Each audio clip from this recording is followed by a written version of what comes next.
Gracias por haber venido a esta presentación en Astorga de nuestro libro Contra la Revolución Francesa, que como sabéis hemos escrito Fernando Díaz Villanueva y yo. A mí personalmente me parece un privilegio poder estar en Astorga hablando de este libro. Es una ciudad por la que tengo un especial cariño y en la que en una etapa de mi vida pasé cierto tiempo. Yo vivía en Ponferrada, pero venía a Astorga con muchísima regularidad. Fernando, por el contrario, solo había puesto un pie en su vida en esta ciudad. Hoy es el segundo día. Tenía un vago recuerdo, pero ahora se va a llevar el más grato vivencia de lo que ha pasado por aquí en las pocas horas que está. Ha sido capaz incluso de tomarse un chocolate del lugar, en lugar de su habitual agua con gas, lo cual ha sido sorprendente. Incluso hemos tomado una imagen al respecto. Pero bien, vamos con lo que nos ha traído a esta reunión y aquí, que es el libro sobre la contrarrevolución francesa. Como la mayor parte de los que estáis aquí, por no decir todos, sois seguidores habituales de Fernando, sabéis que sus programas se llaman Contracrónica, Contrahistoria, Contraportada y demás. Y esa es la razón por la que decidimos utilizar la marca propia de Díaz Villanueva en el título del libro. Con esto que quiero decir que esto no es un manifiesto en contra de la Revolución Francesa, un manifiesto ideológico o político, sino que hemos tirado de marketing y hemos puesto lo que caracteriza a Fernando, que es llevarla contra el mundo entero, incluso a sí mismo. Entonces, dejando claro, por tanto, que el libro no tiene por objeto hacer una crítica brutal de la revolución desde un punto de vista ideológico, sí es cierto que lo que hemos pretendido ha sido desmontar una imagen excesivamente mitificada que hay de la Revolución Francesa. Más aún si tenemos en cuenta que todos los que estamos aquí en nuestra educación formal, al menos los que solo estudiasteis historia en primaria y secundaria, os explicaron la Revolución Francesa. Y la explicaron siempre con un tono altamente positivo. Menos mal que llegó la Revolución Francesa para poner fin a un antiguo régimen caracterizado por unos monarcas absolutos que tenían todo el poder sobre sus súbditos, decidiendo de forma arbitraria sobre la vida de esos ciudadanos. Entonces llegaron los venturosos revolucionarios franceses que marcaron el camino para que el resto del mundo se volviera libre, igual y fraternal. Esto, que probablemente formaba parte de la ilusión de aquellos que abandonaron los estados generales y se reunieron en el juego de pelota de Versalles para formar la Asamblea Nacional, probablemente ese era el buen propósito que les llevó a pretender llevar a cabo la revolución, pues probablemente a los 10 minutos de empezar a abrir una Asamblea Nacional, aquello ya se torció y no fue tal como nos lo han contado. En ese sentido, lo que hemos hecho en el libro, mediante un diálogo porque hemos trasvasado el modelo en el que solemos trabajar Fernando y yo, cuando en el podcast de la contrahistoria de Fernando, en las ocasiones que yo colaboro con él, lo que hacemos es dialogar sobre un tema de historia, hemos llevado ese modelo al libro, pues a través de ese diálogo hemos comenzado por hacer una ordenación cronológica de los eventos, que es una cosa realmente importante, porque si no lo tenemos muy claro, pareciera que la Revolución Francesa es una cosa de unos pocos días, que un día los parisinos se levantan, toman la Bastilla, al día siguiente hacen la Declaración de los Derechos del Hombre, al día siguiente le cortan la cabeza al rey porque es un tipo malvado, muy malvado, y al día siguiente a María Antonieta, que es aún más malvada, y después todo aquello se acaba con Napoleón llegando al poder. Y sin embargo es un periodo de historia relativamente largo, porque desde que se toma la Bastilla hasta que Napoleón es definitivamente derrotado en Waterloo son 26 años. Entonces, claro, en ese tiempo se pueden ocurrir muchísimas cosas que si no tenemos clara en la cabeza nos puede llevar a confusión. Y quizás uno de los elementos más interesantes de ese largo periodo de tiempo, más allá de esa parte que nunca te explicaban en el colegio, de que la revolución comienza con los parisinos sublevándose contra un rey Borbón, que es Luis XVI, y la revolución termina el día que otro rey Borbón, el hermano del guillotinado Luis XVI, Luis XVIII, se convierte en rey. Porque os acordáis que nunca nos contaban qué pasaba. Parecía que llegaba Napoleón, le derrotaban y uno decía, ¿y después qué? Se estableció la república en Francia y hasta hoy. Yo siempre decía, pues hay un Napoleón III, al menos había por ahí otro suelto que no terminaba de encajar, y yo sabía que existía Napoleón III porque se había casado con una española, no tenía muy claro dónde encajar a tal Napoleón III, y sin embargo no es así, había más reyes, ¿bien? Entonces, comencemos por la cronología de ese periodo, y entendamos que esa cronología es importante, porque algo que va a caracterizar a la Revolución Francesa, como a todo proceso revolucionario tan largo, es que da tiempo a acumular los errores. Porque uno de los problemas de la Revolución Francesa es que se movieron estos legisladores, y esto es muy interesante para nuestro mundo contemporáneo, a golpe de revuelta popular. Estas cosas que todos conocemos perfectamente cuando ocurre un hecho dramático en nuestro mundo de hoy, y entonces las voces se alzan y decidimos que hay que hacer un cambio legislativo inmediato para que esa brutalidad que se ha cometido sea castigada de la forma más salvaje posible. Bien, entonces en ese momento es cuando alguien dice, a ver, atemperemos la situación, ha sido terrible este acontecimiento, pero no hay que legislar en caliente. La Revolución Francesa legisló permanentemente en caliente.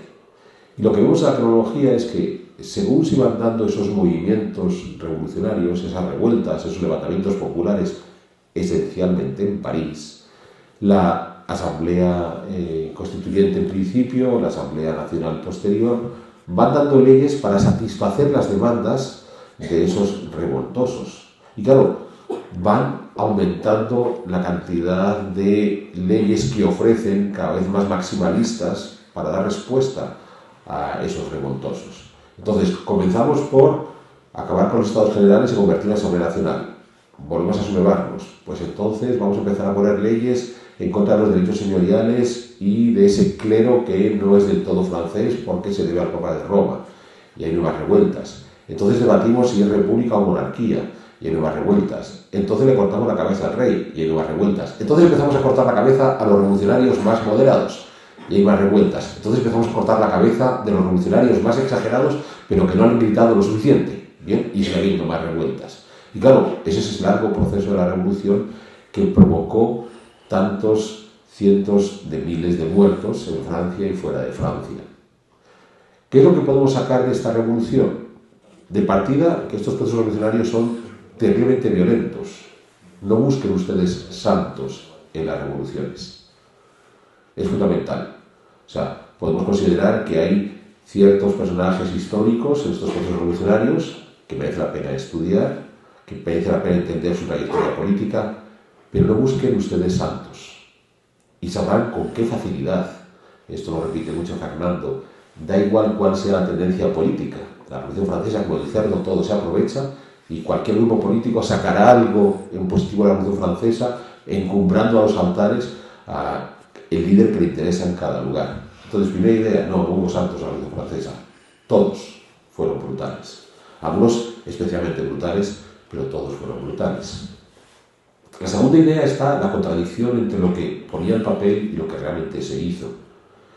Estoy en Astorga y es muy divertido porque le explicaba a Fernando, cuando hemos hecho el pequeño recorrido, nos ha dado tiempo a hacer la mitad de la Astorga romana, una cosa que a mí me marcó mucho para mis estudios posteriores de arquitectura aquí en Astorga.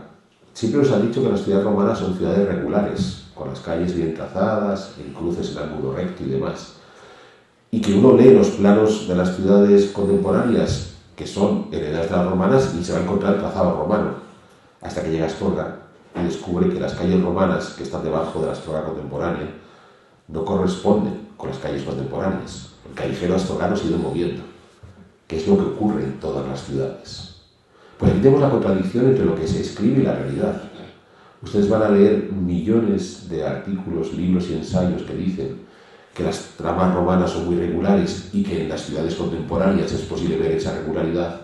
Y luego está la realidad que se llama Astorga, donde las tramas romanas debajo de la Astorga contemporánea no corresponden. ¿Quién está equivocado? Hombre, habrá académicos que digan que son los astorganos los que están equivocados, moviendo los edificios de un lado para otro. Pues eso es lo que va a ocurrir en la Revolución Francesa. Podemos traer muchos documentos de lo que los revolucionarios escribieron diciendo que iban a hacer, empezando por el famoso lema triple de igualdad, libertad y fraternidad. Y después está la realidad. Entonces, ese es el otro importante elemento a retener de la Revolución Francesa.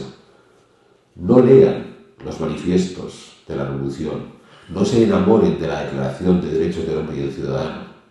Vayan más allá. ¿Hasta qué punto se respetaron todos esos principios que ponían esa Declaración de Derechos del Hombre y del Ciudadano?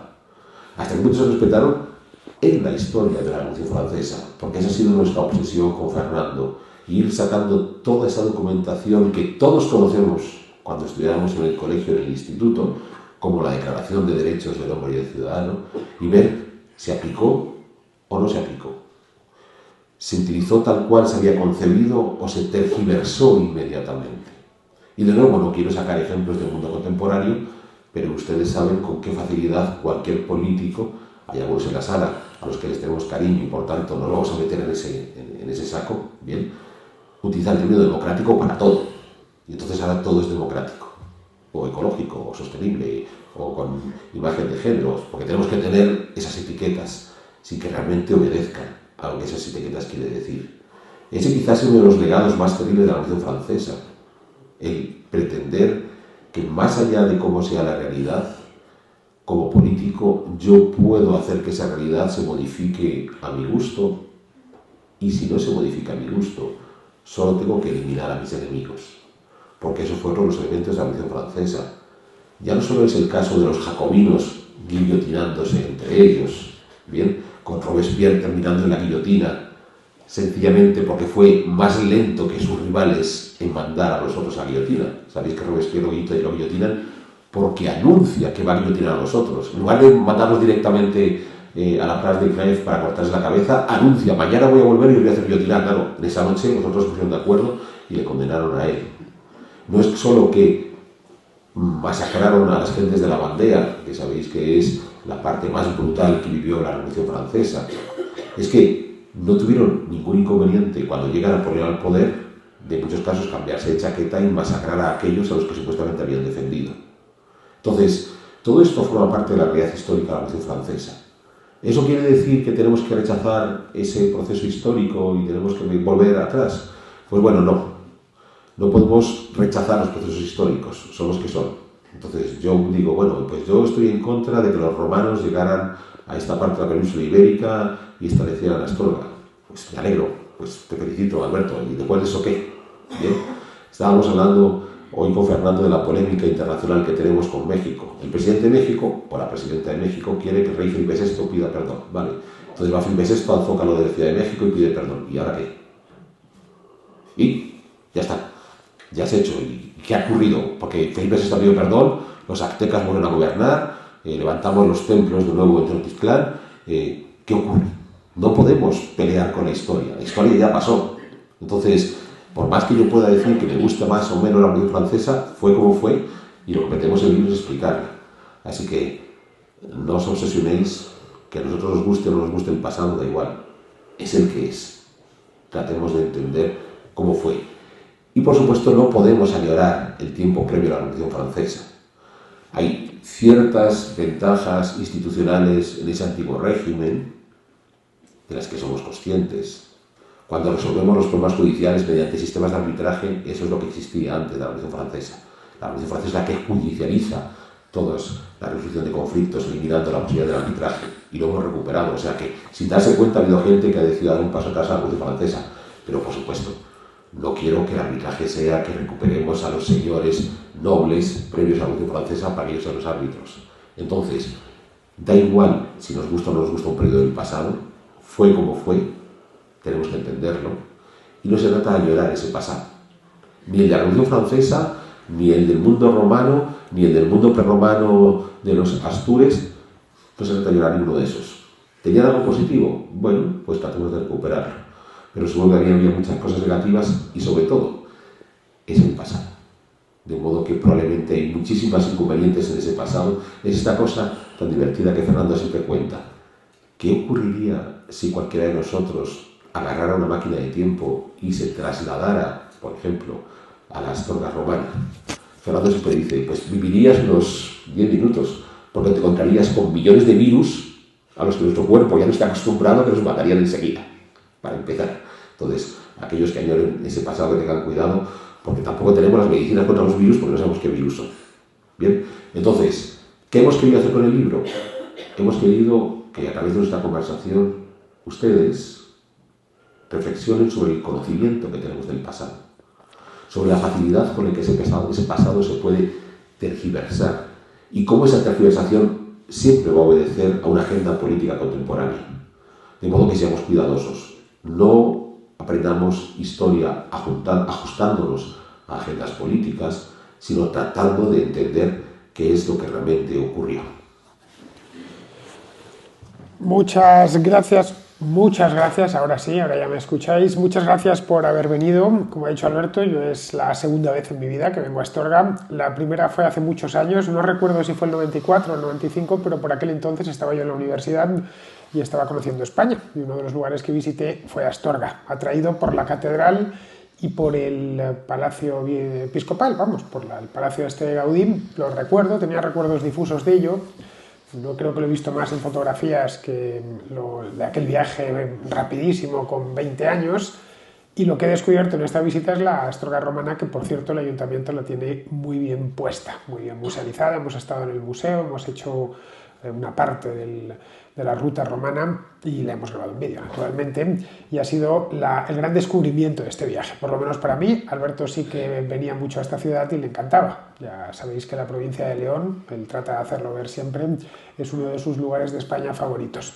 Bien, respecto al libro, este libro, los contraescuchas sabrán que empezó en una contrahistoria que Alberto y yo grabamos, 4 contrahistorias exactamente, durante el mes de enero del año 2022, es decir, va para 3 años ya.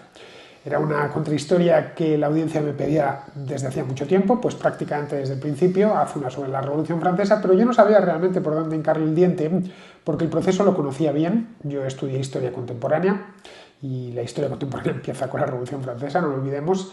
Lo conocía quizá demasiado profundamente como para no conocerlo bien, que eso es un problema que se tiene habitualmente con la Revolución Francesa o con episodios de la historia que están muy manoseados. Otro ejemplo, por ejemplo, es la Revolución Rusa, ya en el siglo XX, la Segunda Guerra Mundial, incluso el mundo de posguerra, en el que todavía de manera parcial nos encontramos.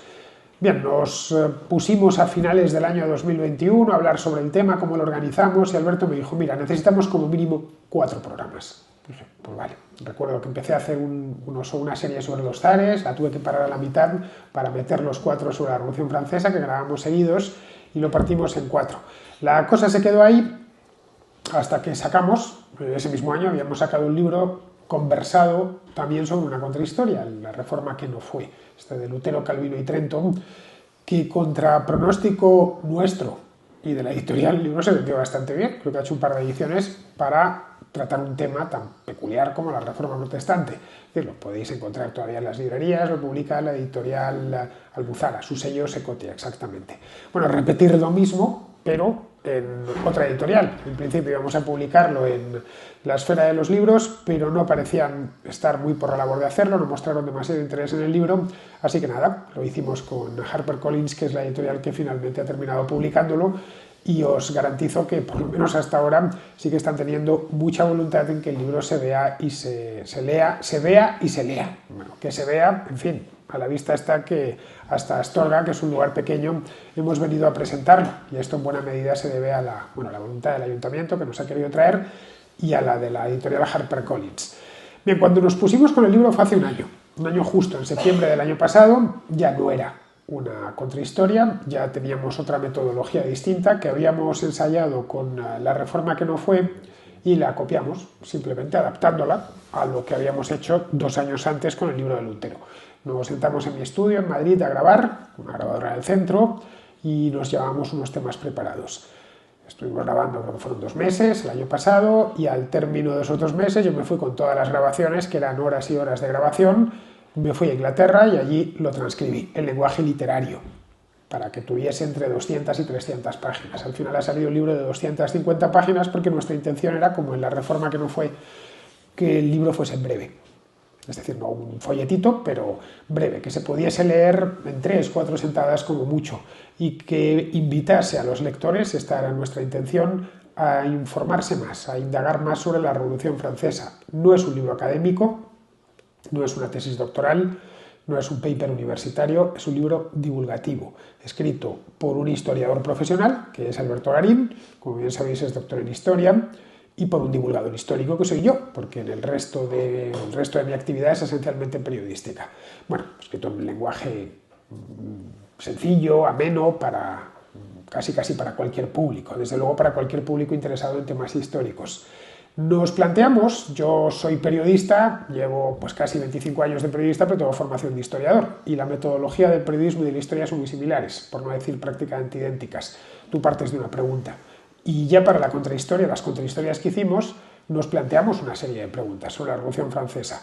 Yo ya os acabo de decir que la conocía, y Alberto la conocía todavía más, porque aunque él no estudió historia contemporánea, sí tuvo la oportunidad de vivir en París durante años. Es decir, que todos esos lugares donde donde se produjeron los hechos, que yo había recorrido como turista en alguna ocasión, él los pudo recorrer a fondo. De hecho, él había llegado a vivir en algún castillo, allá en el de Vincennes, por ejemplo, llegó a residir, a dormir en él, porque trabajaba allá en unas excavaciones arqueológicas. Así que, aprovechando que Garín habla muy bien francés, que conoce muy bien París, que estaba interesado en ese periodo de la historia de Francia, que teníamos ya el método para sacar adelante el libro, pusimos las preguntas sobre la mesa, qué es lo que queremos saber. Nuestra intención no era revisar en ningún momento, bueno, estáis haciendo, nos han acusado, ahora que ya que el libro lleva unos meses publicado, sois revisionistas históricos. No hemos revisado nada, nos hemos ido a la cronología pura, es decir, no aportamos ningún dato nuevo, no hemos hecho ninguna investigación, hemos vuelto sobre la cronología de lo que sucedió en la Revolución Francesa y nos hemos limitado a seguirla, como si nos hubieran ido dejando los protagonistas miguitas de pan, pues simplemente ir recogiéndolas. Y conforme vas avanzando en el curso de la Revolución Francesa, que son 25 años, empieza en 1789, le dedicamos unas páginas al previo, la Revolución no está ya por las buenas, nos vamos muy atrás, de hecho, no como se hace habitualmente, que dicen, no, el origen de la Revolución está en la década de 1780, concretamente en el invierno de 1787, que es muy frío y hay malas cosechas. No, demasiado poco para la que se armó. Alberto insistió en que nos teníamos que ir a principios del siglo XVII, es decir, casi 200 años antes, con Luis XIII, el cardenal Richelieu, Mazarino, Luis XIV, ese siglo XVII francés que fue crítico y que empezó mal y que terminó muy bien, al menos para los intereses del rey, y que sirve como base para que la monarquía francesa se centralice y acumule poder. Empieza entonces y durante el siglo XVIII y durante toda la Ilustración sigue acumulándola. Es decir, que la Revolución Francesa en muchos aspectos es una estación de término. Eso es una de las cosas que extraemos de los hechos, de lo que sucede. Insisto, hechos publicados, hechos bien conocidos por todos. Ya sabéis que al mismo hecho histórico se le pueden dar muchas lecturas. Alberto y yo procuramos darle lecturas honradas, lo más honradas posibles, y exponerlas, no aplicándole filtros ideológicos ni nada por el estilo, porque hacer ideología con unos acontecimientos que se produjeron hace 250 años, no sé, queda un poco arriesgado. Ya sé que es muy común en nuestra época hacer ese tipo de presentismo, lo acaba de comentar Alberto, lo de Claudia Sheinbaum con Felipe VI, que tiene que pedir perdón por lo que hizo un extremeño hace 500 años, un extremeño que por cierto está enterrado en México, que hace 500 años a 9.000 kilómetros de aquí. Bien, no tiene ni pies ni cabeza, pues tampoco tendría ni pies ni cabeza que nos metiésemos nosotros a juzgar la Revolución Francesa. Pero sí es pertinente que un historiador y un aficionado a la historia, un divulgador histórico, sí se pongan a tratar de entender lo que sucedió y cómo sucedió. Y para eso la mejor manera es bajar a los hechos crudos. La historia se nutre de hechos. No le demos más vueltas, como el periodismo se nutre de hechos, que a veces se ignora. Las interpretaciones vienen luego sobre hechos, puede ser una interpretación mejor o peor, por eso existe el debate histórico. Es más, secar el debate histórico es imposible, es asesinar directamente el conocimiento histórico. Lo que hicimos fue escoger la metodología cronológica, empezamos Luis XIII realmente. Comentamos la guerra de independencia de los Estados Unidos, el impacto que tiene sobre el tesoro francés, el tesoro real, y ya nos metemos de lleno en la toma de la Bastilla, que es como el pistoletazo de salida. Y a partir de ahí, 14 de julio de 1789, pues la cosa no termina hasta 1814, que es cuando el hermano de Luis XVI, Luis XVIII, vuelve a París. Y una de las primeras cosas que vemos, así expuesto, no hace falta mucho más, han pasado 25 años de convulsiones, asesinatos, todo tipo de inestabilidades. Han puesto Europa del revés, incluyendo esta ciudad que pasaron los soldados de Napoleón por aquí, para volver al punto de inicio, porque los franceses volvieron a donde habían empezado. De hecho, volvieron a un lugar incluso peor. Esto es un hecho. Luis XVIII tenía más poder que el que había tenido su hermano en su mejor momento. Lo comentamos incluso dentro del libro, que a Luis XIV, un siglo antes, le hubiese sorprendido el poder que llegaría a tener su tataranieto Luis XVIII, o su tataranieto Carlos X, que heredó a Luis XVIII a su muerte en 1824. El resultado inmediato de la Revolución Francesa es la restauración monárquica. Hubo otra revolución en 1830, una monarquía, la de Julio, de Luis Felipe Orleans. Luego tenemos una república efímera, un segundo imperio, y hasta la década de 1870, es decir, casi 100 años después de la Revolución Francesa, Francia no se estabiliza. Esto de después de la Revolución bastó con guillotinar a 4 malvados para que el mundo diese la vuelta y se convirtiese en un lugar dichoso hace no mucho tiempo. Recuerdo que lo decía Pérez Reverte, que en España nuestro gran problema era que no habíamos guillotinado lo suficiente, que si hubiéramos hecho lo mismo que en Francia, pues hoy el país sería más moderno, más rico, no sé, más tolerante, más abierto, más cosmopolita. No tengo ni idea muy bien qué es lo que habita dentro de la mente de Pérez Reverte, pero bueno, ya sabéis que hay una generación, por lo menos la que nos precede, Alberto y a mí, que sí vivió el franquismo y que vive con un cierto complejo que yo nunca he terminado de entender, y cierto complejo de inferioridad, sobre todo respecto a los franceses, como si los franceses, solo con esa revolución, que estuvo llena de altibajos y todo tipo de atrocidades, todas perfectamente documentadas. Hoy venía Alberto en el autobús viendo la película esta que han hecho sobre Vencer o Morir, sobre la guerra de la Vandea, una película muy militante, por cierto, pero basada de nuevo en hechos históricos, y lo de la Vandea fue una colección de masacres considerable, que en el caso de que, como decía Pérez Reverte, nos hubiéramos puesto a guillotinar, pues quién sabe, en lugar de la Vandea igual hubiera sido la Maragatería, que es donde nos encontramos.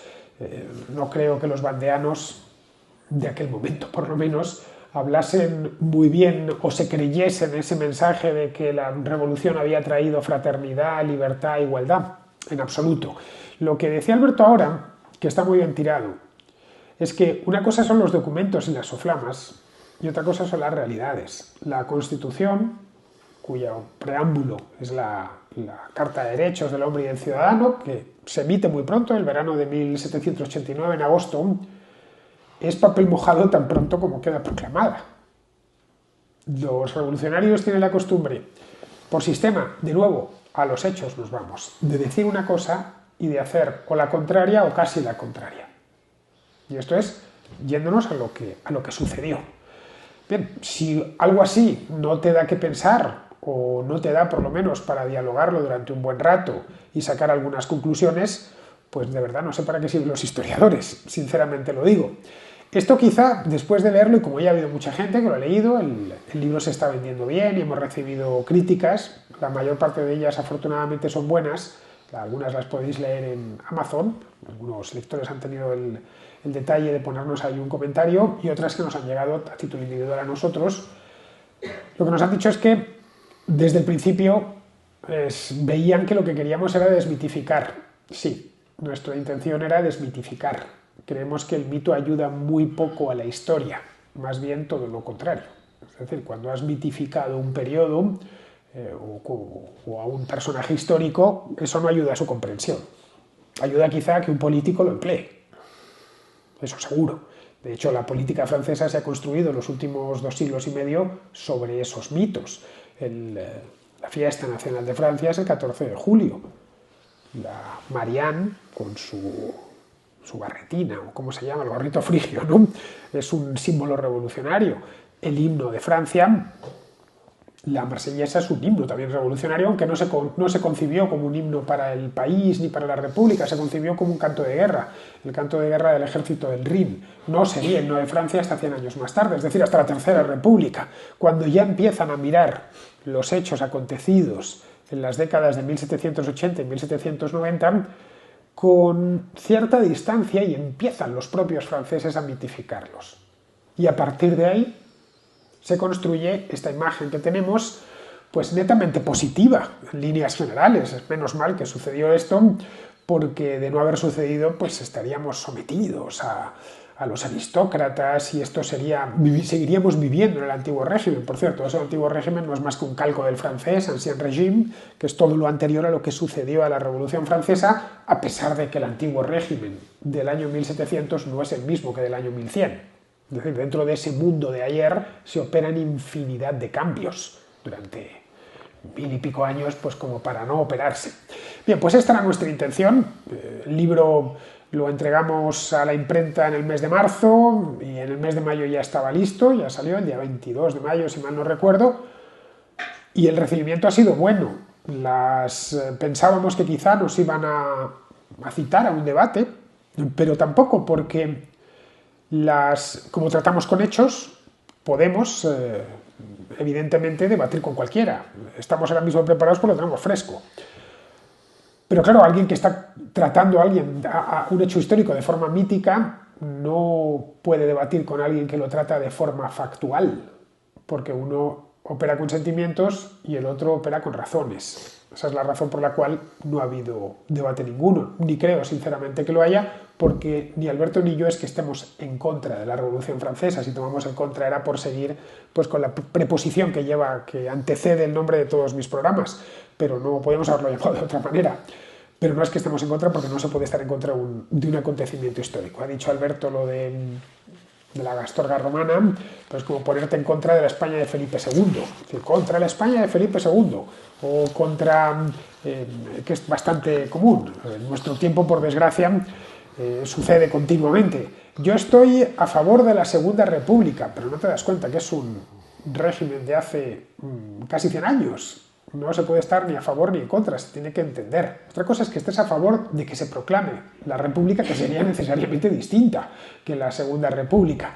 Esta obsesión de buscar en la historia referentes positivos y negativos impide la comprensión de la historia, que es, al fin de cuentas, de lo que se trata, comprender las cosas. Volviendo sobre lo que decía al principio de la manera en la que han colocado aquí en Astorga y han musealizado el patrimonio romano, nos ha gustado mucho a los dos porque entiendes. Hemos estado, por ejemplo, en la muralla de la cerca del Legionaria, hemos estado en las termas menores y estaba perfectamente puesto. Entendías bien para qué servían, en qué parte de la ciudad estaban y qué uso se les dio. Lo que nos interesa es saber cómo vivían y qué hacían y cómo se gobernaban y qué valores tenían nuestros antepasados. No si nuestros antepasados eran buenos o malos con nuestros criterios morales del presente. Bien, esta es la idea. Por lo tanto, si lo que buscáis, no sé, es un libro carlista o para requetés o algo así, no, contra la Revolución Francesa en absoluto, no nos metemos en política. Yo me meto en política pero con otras cosas, no con esto. Separo perfectamente las dos actividades, es decir, el análisis político va en otro programa y para otras cosas, pero no en esto. Así que nada, supongo que como estamos ya a finales de septiembre, muchos de vosotros lo habréis leído y, en fin, nos encantaría, por supuesto, que nos dijeseis qué os ha parecido el libro en cuestión. Bien, no quiero seguir hablando porque lo que queremos es escucharos a los lectores y tenemos un montón de ellos aquí. Como hemos hecho en otras presentaciones en distintas partes de España, una vez hecha la presentación, nos gusta escuchar al público. Es decir, que nos hagáis preguntas o que compartáis algún tipo de reflexión con nosotros. Vamos, una contrarréplica, pero aquí en vivo y en directo. Así que si estáis interesados, la semana pasada en Bilbao costó a los bilbaínos sacarles con sacacorchos, hubo que estar. En cambio, en otras ciudades como Málaga o Sevilla ha sido fácil. Aquí algo me dice Alberto que va a ser complicado. Son leoneses. Sí, ¿no? Son gentes austeras. Si tenéis pensad que aprovechad que estamos aquí. Es decir, estamos dispuestos, no os vamos a decir, no somos políticos. No vamos a decir, ni vamos a irnos por las ramas, ni vamos a decir, no, lo siento, pero esa pregunta no procede, como te dicen los políticos en las ruedas de prensa. Así que, por favor, si tenéis cualquier tipo de duda, no tenéis más que levantar la mano, decidnos vuestro nombre y formular la pregunta. Ahí, qué rapidez. Sí. Hola, yo no lo he leído, Beatriz me llamo. No lo he leído, pero imagino que si pudierais mover en Francia o tener conversaciones con bien hijos de inmigrantes españoles, con tantos historiadores en España, bueno, que os podáis mover por allí, sería interesante para vosotros, ¿no? Me gustaría ir allí, tener esta conversación con alguien que sepa desde Francia. Bueno, esa la tendría que tener Alberto, que sabe francés. Yo con el gabacho, como no me entienda por señas... La cuestión está en que, si bien es cierto que es un tema muy francés y que los franceses pueden tener una cierta visión mitificada, no es muy lejana de la visión mitificada que nosotros podamos tener, pero al mismo tiempo no es algo sobre lo que los franceses se preocupen esencialmente, a pesar de ser el motivo de su fiesta nacional. Pensemos que la fiesta nacional en España se decidió que fuera el 12 de octubre, que cada 12 de octubre se llena la prensa de ese tipo de reivindicaciones del genocidio provocado por los españoles, o si los españoles fundaron muchas universidades o muchas catedrales en América. Pero probablemente quitando el 12 de octubre, los más entregados a las redes sociales, los que estamos aquí delante, nos olvidamos rápidamente de la llegada de Colón a América. O sea, no es algo que nos preocupe esencialmente. De la misma manera, los franceses tampoco están todo el día preocupados de si a Luis XVI le cortaron la cabeza o no. Por lo que es probable que si estuviéramos haciendo esta presentación en París en vez de Astorga, ya quisieran los parisinos poder venir a Astorga, la actitud que podrían tomar podría ser la que podéis tener vosotros, de ciertas dudas de hasta qué punto la revolución desarrolló la libertad, no la desarrolló. O sea, no se lo tomarían tan a pecho como están atacando un mito nacional. Otra cosa es con el terreno académico, pero aquí es lo que dice Fernando, nos atenemos a los hechos. Entonces, lo que sí nos podrían reprochar es que a lo mejor no hemos tenido en cuenta determinados hechos que puedan ser importantes. Sí que hicimos un esfuerzo por tratar de conseguirlo. Tocamos aspectos de la propia historia económica de la Revolución Francesa, que es una cosa que no suele tratarse, ¿no? La cuestión de los asesinados. Tratamos de mostrar el contexto internacional en el que se desarrolla la Revolución Francesa, bien aquella famosa declaración del rey de Prusia y el emperador de Austria, de que si le ocurría algo a Luis XVI, pues podían enfadarse con los revolucionarios, y que es un añadido final al reparto de Polonia. O sea, ese día el de Prusia y el de Austria estaban preocupados por repartirse Polonia. Bueno, sí, que así en Francia, mi primo, que tiene un problema, que también que lo pongáis, que es un tipo de cosas que lo vemos en las relaciones internacionales hoy, cuando en el último momento, en la reflexión final, sacan una nota rápida que algún periodista la puede airear un poco más porque es importante. Entonces, tenemos dos cuestiones aquí. Por un lado, hasta qué punto la mitificación de la Revolución Francesa impide entenderla. Eso ocurre en todas partes, aquí y en Francia. Y el segundo aspecto es hasta qué punto a la gente le puede importar realmente lo que tú puedes decir sobre la Revolución Francesa o sobre otros muchos acontecimientos. Y tomo el ejemplo que acabo de mencionar, con la polémica de la nueva presidenta de México, con Felipe VI, pues... Pero vosotros imaginaos que Felipe VI va y pide perdón. Pues dentro de 20 años el siguiente presidente diría, pues quiero que la reina Leonor pida perdón. Y seguro que uno diría, pero no lo hemos hecho ya. No, ya se habían olvidado. Entonces la reina Leonor pide perdón. Y 40 años después, pues, qué sé yo, hay un rey que se llama, qué sé yo, Felipe VII. Pues queremos que era Felipe VII. Y sería así. ¿Más preguntas aquí? Esta joven había levantado la mano, yo no sé. No, es que no lo he leído, entonces no puedo... Bueno. Pero lo compraré y lo voy a leer. Muy bien. Bueno, más preguntas. Se admiten preguntas también de los que no lo han leído. Sí, también. Especialmente, porque yo si tuviese al autor delante y dudase entre si leer un libro sería súper útil, claro. Yo sí quería haceros una pregunta. Estáis diciendo que habéis escrito cronológicamente lo que sucedió. Es más o menos lo que decís, ¿no? Pero desde un punto de vista filosófico no tuvo ninguna repercusión posteriormente a la Revolución Francesa, la Ilustración y todo. O sea, no calan esas soflamas o en lo que luego sucedió después desde un punto de vista filosófico y legislativo. ¿Quién empieza? Bueno, la ilustración es previa a la Revolución Francesa. Es decir, todas esas ideas ya estaban en el ambiente y muchos de los protagonistas de la Revolución Francesa se consideran a sí mismos ilustrados, o al menos iluminados por los ilustrados. Los grandes padres de la Ilustración francesa, como Voltaire o D'Alembert, de los enciclopedistas, Rousseau, Montesquieu, todos han muerto ya, ninguno de ellos ve la Revolución Francesa. Son sus hijos, los que hacen, sus hijos intelectuales, los que hacen la revolución. prácticamente todos los que conforman, los que se separan, los que deciden romper los estados generales y convertirlos en la Asamblea Nacional, prácticamente todos están imbuidos de ese espíritu reformista de la Ilustración. Es decir, el ambiente ya estaba ahí.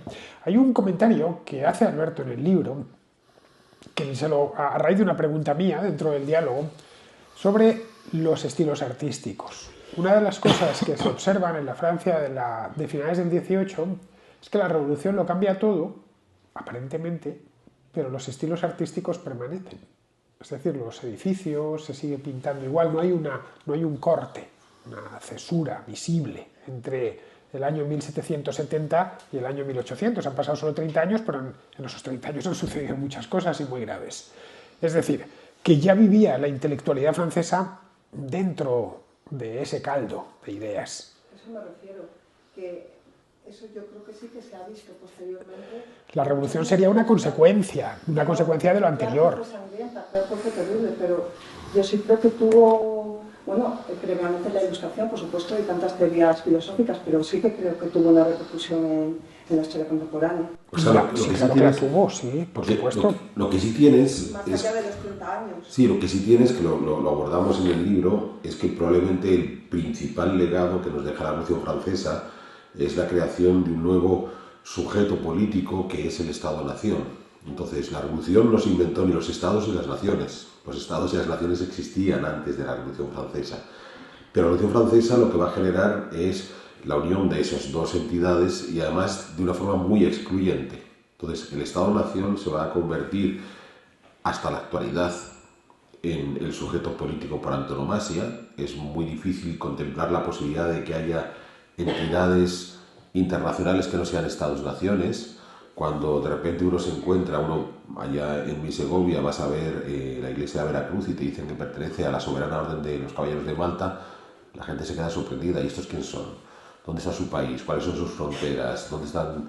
Y claro, no las tienen, pero es un organismo reconocido internacionalmente. ¿Por qué? Porque la Revolución Francesa creó ese modelo de Estado-Nación.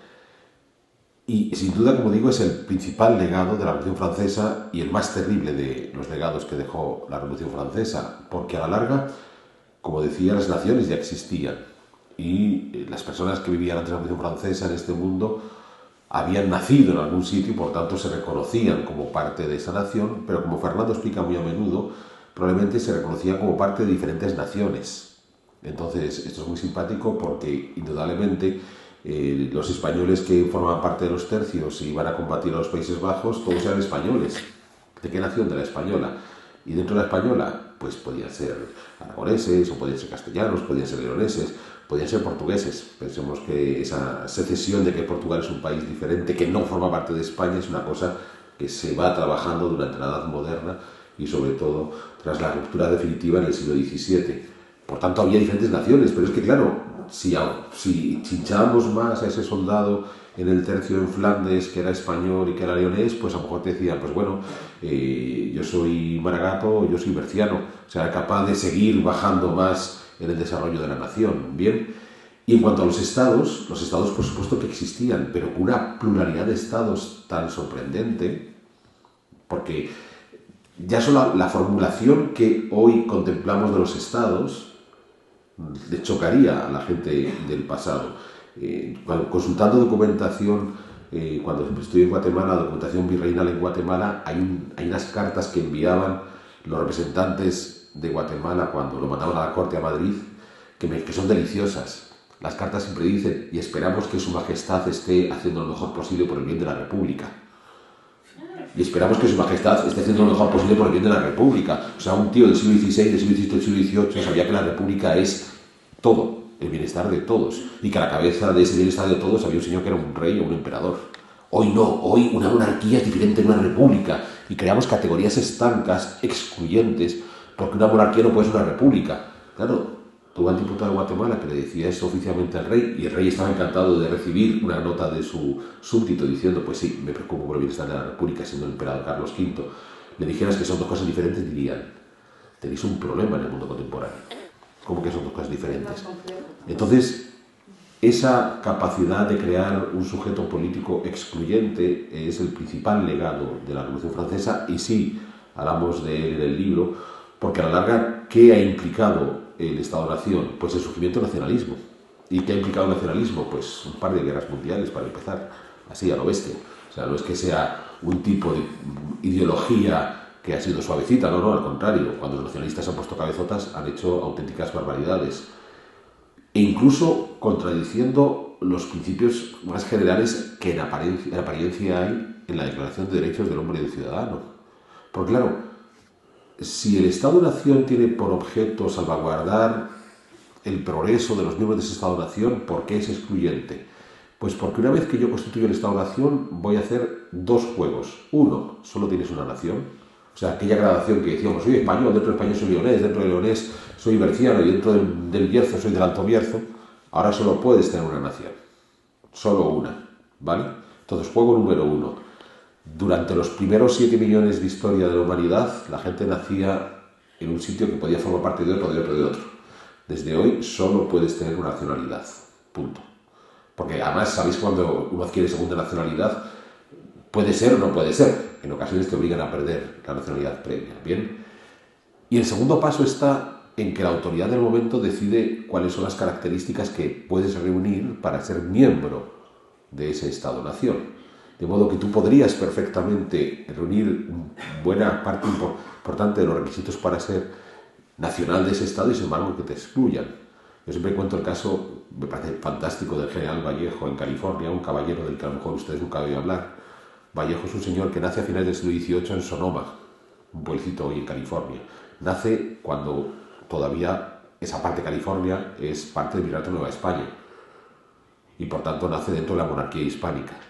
Sin salir de su pueblo se independiza la Nueva España y se convierte en el Imperio Mexicano de Iturbide, con lo cual no ha salido de su pueblo y que acaba de cambiar de país. Bien, el Imperio Mexicano se va al carajo y se convierte en la República de México.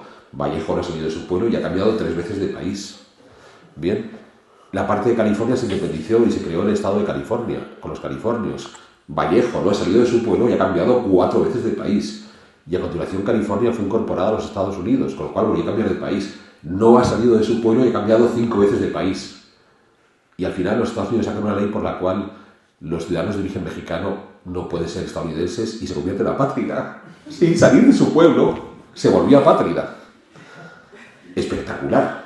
El caso de Vallejo me parece soberbio. Eso es el resultado de la Revolución Francesa.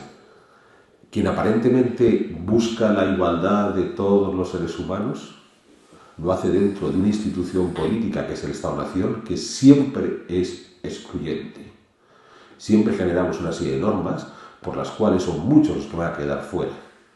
Entonces, por supuesto que hay una trascendencia filosófica de la Revolución Francesa, de la filosofía política, sobre todo en el Estado-Nación. Más preguntas. No todos al mismo tiempo, por favor. Bien. Yo tengo una. Tampoco me lo he leído, pero tengo una. ¿Creéis que la Revolución Francesa, o sea, la mitificación de la Revolución Francesa tiene mucho que ver con el carácter francés con respecto a su historia? Comparándolo, por ejemplo, con si hubiese ocurrido en España la revolución, cómo lo hubiesen enfrentado los españoles de cara a mitificarlo, o si hubiese sido parte de... O sea, nosotros como españoles lo hubiésemos considerado como un episodio negro y que formaría parte de la leyenda negra. Y por tanto, no hubiese tenido esa influencia que tiene ahora mismo la Revolución Francesa a nivel contemporáneo. Bueno, nos pides historia ficción. Sí. Eso no lo podemos saber, qué hubiera sucedido de haberse producido la Revolución Francesa en España. Lo que sí planteamos en el libro, en un momento dado, es qué hubiera pasado si el motín de Esquilache, que se produjo en Madrid en 1766, es decir, apenas 20 años antes, poco más de 20 años antes de la Revolución Francesa, en un mundo muy similar, con la misma dinastía gobernando. Los Borbones eran franceses, eran primos de los ingleses, de hecho suscribían pactos de familia. Si aquel motín, se produce un motín tan gordo como el motín que se produce el 14 de julio en París, que el rey se tiene que ir a Aranjuez, no digo más. En aquel momento el rey de Francia, en julio de 1789, está en Versalles, ya le ha pillado fuera. era común. De hecho, que Luis XIV se construye el Palacio de Versalles porque ha pasado una infancia muy dura con su madre y sabe que el populacho parisino es peligroso y que cuando se pone, él ha vivido las frondas y que cuando se pone violento pues le puede costar la cabeza. Así que lo de 1766 podría haber derivado en eso. Bien, concluimos que difícilmente, porque en España, todavía en la España de 1766, de esa época, quedan contrapesos. En Francia se han ido eliminando. Esa es otra de las grandes tesis que se pueden descubrir en el libro. Así que difícilmente podría haber sido en España. En el caso de que lo hubiéramos hecho aquí, pues no lo sé, de haber sido exitosa, porque la Revolución Francesa terminó siendo exitosa, eso sí, mucho tiempo después. Como ya he dicho, hasta casi un siglo después no se la empieza a dar la importancia que ha tenido. El momento inmediatamente después es la restauración de las monarquías absolutas y a ver cómo, después del Congreso de Viena, cómo nos olvidamos de estos 25 años que han terminado en Napoleón. Napoleón, por ejemplo, es común que se le saque del proceso revolucionario por motivos que yo desconozco cuando forma parte integral del proceso revolucionario. Napoleón es un revolucionario desde el principio, además le pilla por una cuestión de edad, él nació en 1769, le pilla la revolución con 20 años, él vive no como protagonista, pero sí como testigo, todo lo que los principales acontecimientos los ve con sus propios ojos y al final el 18 Brumario, es decir, 10 años después de que aquello empezase, en noviembre de 1799, consigue hacerse con el aparato del Estado y lo lleva hacia un nuevo imperio. Primero es un consulado y eso lo convierte en un imperio unos años más tarde, 5 años más tarde, pero dentro del marco revolucionario. Una de las razones por las cuales en lugares como España los soldados napoleónicos tuvieron las puertas abiertas era porque en España había muchos afrancesados. Estos afrancesados veían en las tropas napoleónicas unos heraldos del progreso, que iban a traer la revolución que se había hecho en Francia. Ojo, España no es una excepción, había afrancesados en Italia, había afrancesados en Holanda, había afrancesados en Alemania. En el único lugar donde no los había era en el Reino Unido, o había muy pocos, porque habían hecho ya allí su propia revolución. Una revolución que incidió, la inglesa de 1688, que incidió en fortalecer los contrapesos, no en eliminarlos. La revolución inglesa, la gloriosa que llaman allí, lo que hace es que fortalece al Parlamento. En Francia se pone todo, se coloca todo para que al final el poder caiga en alguien como Napoleón, o como Luis XVIII, o como Napoleón III. Entonces les cuesta un siglo terminar, o casi un siglo, terminar de dar forma a una república conforme habían pensado en la Constitución de 1791, que es esa tercera república ya de finales del siglo XIX. ¿Alguna cosita más? Venga, última pregunta y no os hacemos sufrir más. Se van animando, ahora que se van animando... Adelante. Una cosa que me llamó la atención en el libro fue que los propios clero, la aristocracia, algunos de ellos se dejaron convencer de quitar sus privilegios. Entonces, os quería preguntar un poco si sabéis quién fue el ideólogo para llevar a esa conclusión, o sea, para llevar a esa aristocracia a perder sus privilegios referente a ser un contrapoder, un contrapeso, vamos. ¿Te refieres a Lafayette, a Mirabeau? Bien, hubo una parte de la nobleza, no toda, otra parte fue muy refractaria a la revolución y terminan emigrando, porque la revolución no acepta a quien le lleva la contraria, excluye desde el principio. Los emigrados aparecen desde el primer momento. La revolución crea un nuevo sistema en el que todo el que no esté de acuerdo con este sistema queda fuera. Pensad que la monarquía previa, la de Luis XVI, ha aceptado la disidencia, tiene a los ilustrados, a Rousseau por los salones nobles y a Montesquieu y demás. Acepta cierta disidencia. Pueden los partidarios de otros sistemas y de hacer incluso reformas muy en profundidad, pueden no, es que tienen presencia en los lugares más influyentes del Reino de Francia.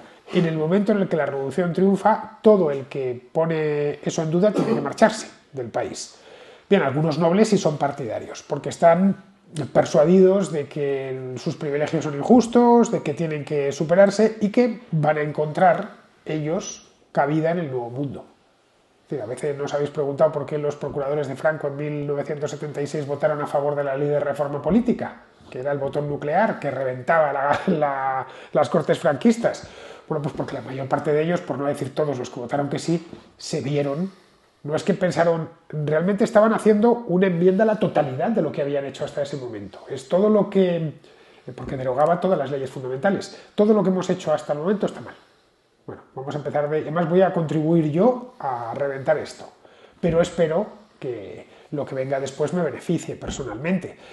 Algunos muy conocidos, como el caso de Mirabeau o de Lafayette, se convierten en líderes genuinos, en que ellos piensan que eso de que los nobles tengan privilegios es malo.